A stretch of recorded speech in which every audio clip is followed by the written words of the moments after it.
બરાબર 20 ગુણ્યા 10 માટે ફરીથી આપણે અહીંયા લખીએ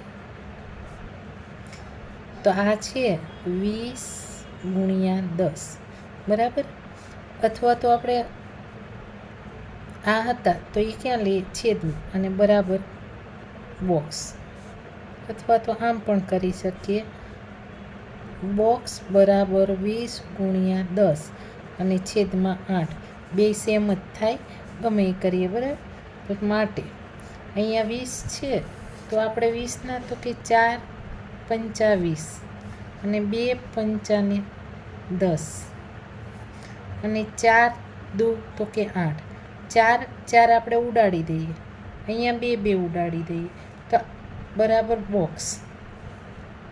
માટે તો આપણી પાસે શું મળ્યા તો કે 5 ગુણ્યા 5 બરાબર બોક્સ, માટે 25 બરાબર બોક્સ.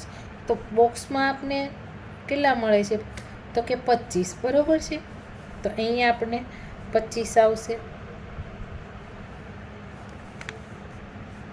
હવે સી તો 20/25 બરાબર બોક્સ છેદમાં 30,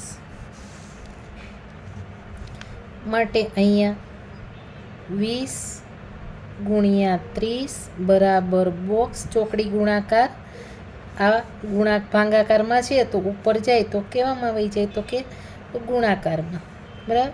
માટે અહીંયા ફરીથી 20 ગુણ્યા 30 બરાબર બોક્સ, ને આ ગુણાકારમાં છે તો ભાગાકારમાં, અને આ તો ખાલી એક સ્ટેપ વધારે કરવા માટે, નહીં તો તમે ફક્ત આની જોડે કરી નાખો કે 20 ને આ 25 છેદમાં રહેવા દઈએ ને આનો અહીંયા ગુણાકાર કરી દે તો પણ ચાલે, પણ આપણે સમજવા માટે કેમ કે અમુકને ન સમજ પડે એટલા માટે આવી રીતના કરીએ છીએ.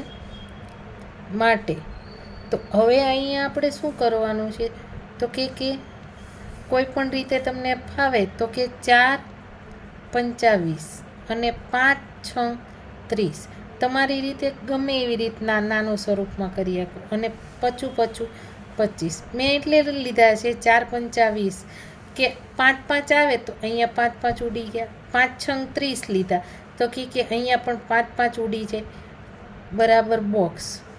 માટે 4 ગુણ્યા 6 બરાબર બોક્સ, તો માટે કેટલા આવે તો કે 4 6 તો કે 24 બરાબર બોક્સ. તો અહીંયા બોક્સમાં આપણે 24 આવશે.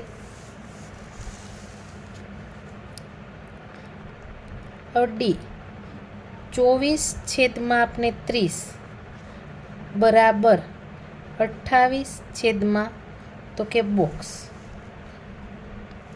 તો માટે અહીંયા પણ 24 ગુણ્યા બોક્સ બરાબર 28 ગુણ્યા ને 30, માટે અહીંયા બોક્સ બરાબર 28 ગુણ્યા 30, આ હતા 24 એ આપણે અહીંયા ભાગાકારમાં લઈ લીધા. માટે બોક્સ બરાબર તો કે 28, 4 7 28, 5 6 30, 4 6 24, તો કે અહીંયા આપણે 4 4 ઉડાડી દીધા, 6 6 ઉડાડી દીધા. માટે અહીંયા બોક્સ બરાબર 4 ગુણ્યા ને 7 ગુણ્યા